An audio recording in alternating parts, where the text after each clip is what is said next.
Well, many of you have asked when I'm going to have devotionals going again. I've gotten texts, emails.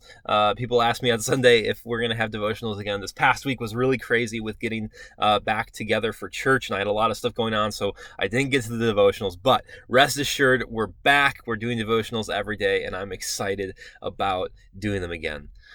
This past week has really opened up a lot of wounds in our nation and in our world. Not only is the coronavirus pandemic still going on, but now there is wounds opened of racism and discrimination in our nation with the killing of George Floyd in Minnesota, as well as countless other African Americans across the United States at the hands of not only police but also individuals taking justice into their own hands. And we're going to talk about that for the next week on our devotional because I think it's an important topic to talk about. And we're going to use a statement, a letter from the NAB that I'm going to link below, or it's on the side. Wherever you're watching, there should be a link to see this newsletter they sent out. But I found it extremely helpful in trying to figure out, how do I deal with everything that's going on around me? We're going to look at some of the points they make. But one of the biggest points that today has really hit me is that they list some things that we can do.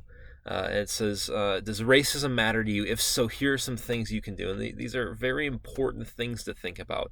But the thing that hit me today is it says, be humble, resisting the idea that you know how those unlike yourself should feel. The Bible calls us to humility. And it calls us to humility because we are to not assume that we understand what other people are going through, but instead we're supposed to listen, and we're supposed to think and reason and try and understand what other people are going through, but not to assume what other people are going through until we've heard from them ourselves. See, when we aren't humble, when we puff ourselves up, we just assume that we're better than other people. And at the core, that's what racism is, right? I go back in the Bible and I think of the man praying at the temple that Jesus sees, who goes, "Thank God I'm not like that poor man outside the temple." The pompousness and the pride is just so thick there. But instead, we're supposed to be humble before God.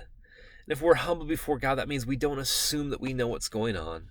And we seek information from other people so that we can make informed decisions and that we can understand what other people are going through, not based on what we see in the news, not based on what we see in anything else, but based on what other people tell us. So as you go through this week, think about how you can be humble in your response to the events that are going on in our world.